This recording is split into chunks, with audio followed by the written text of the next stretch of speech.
अगर जिंदगी में आगे बढ़ना चाहते हो तो अकेले चलना और अकेले जीना सीखो, क्योंकि जरूरत पड़ने पर ये दुनिया किसी की नहीं होती। दुनिया का सबसे फायदेमंद सौदा बुजुर्गों के साथ बैठना है। चंद लम्हे के बदले वो आपको बरसों का तजुर्बा देते हैं। जोखिम लेने से मत डरो, क्योंकि आज तक जिसने जोखिम लिया है सिर्फ और सिर्फ इतिहास उसी ने रचा है।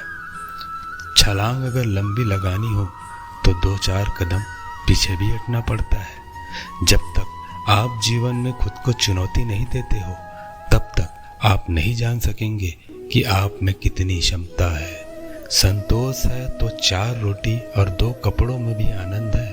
अगर लालच है तो 4 गाड़ी और 2 बंगले के बाद भी परेशानी है।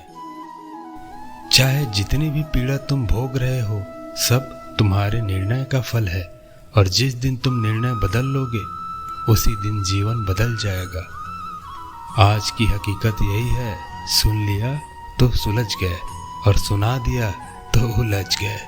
पिता का मौन यदि सुन सको तो फिर दुनिया के ताने सुनने की नौबत ही नहीं आएगी। तारीफ करने वाले बेशक आपको पहचानते होंगे, लेकिन फिक्र करने वालों को तो आपको ही पहचानना होगा। एक फैसला ही तो है जो हमें दूसरों से अलग करते हैं। किसी को मौत आसान लगी तो किसी ने मुश्किलों भरी जिंदगी चुनी। उड़ना है तुम्हें, कोई तुम्हारी खिड़की छोटी नहीं कर सकता। आसमान तो तुम्हारा है ना। तनाव का अर्थ है कि आप कुछ और होना चाहते हैं जो कि आप नहीं हैं। अपनी काबिलियत का पता सिर्फ तब चलता है जब मुसीबतें साथ दौड़ रही हो। इस जीवन में जीने से अधिक मरने के क्षण आएंगे और तुम्हें उनमें भी जीना है।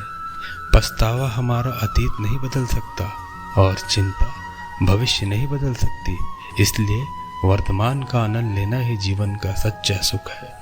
चाहे कितना भी बुरा क्यों ना हो तुम्हारे साथ, पर यकीन रखना इसमें भी ईश्वर ने अच्छा सोचा होगा तुम्हारे लिए। नींद और निंदा पर जो व्यक्ति विजय पा लेता है उसे आगे बढ़ने से कोई भी नहीं रोक सकता।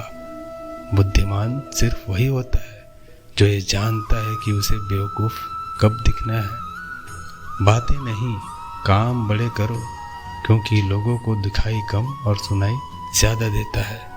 सबसे ज़्यादा गरीब इंसान वो है जिसकी खुशियां ही दूसरों की मर्जी पर आधारित है।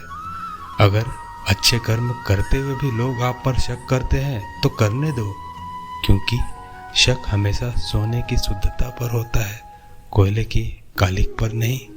वाणी और विचार आपकी आत्मा के आधार हैं। आप जितना अच्छा इन सभी को रखोगे उतना ही निखार आपके व्यक्तित्व में आएगी। समय की कोई अंतिम अदालत नहीं और इतिहास आखिरी बार कभी नहीं लिखा जाता। अगर कुछ करने की ललक हो तो इतिहास कई बार लिखा जा सकता है। चाहे कितना भी बुरा क्यों ना हो तुम्हारे साथ, पर यकीन रखना इसमें भी ईश्वर ने अच्छा सोचा होगा तुम्हारे लिए। जिंदगी मिली है तो कुछ बन कर दिखाओ। आज वक्त खराब है तो क्या हुआ, कल इसे बदल कर दिखाओ। इंसान की फितरत देखो, वो नेकियां उस उम्र में करता है जब वो गुनाह करने के भी काबिल नहीं रहता।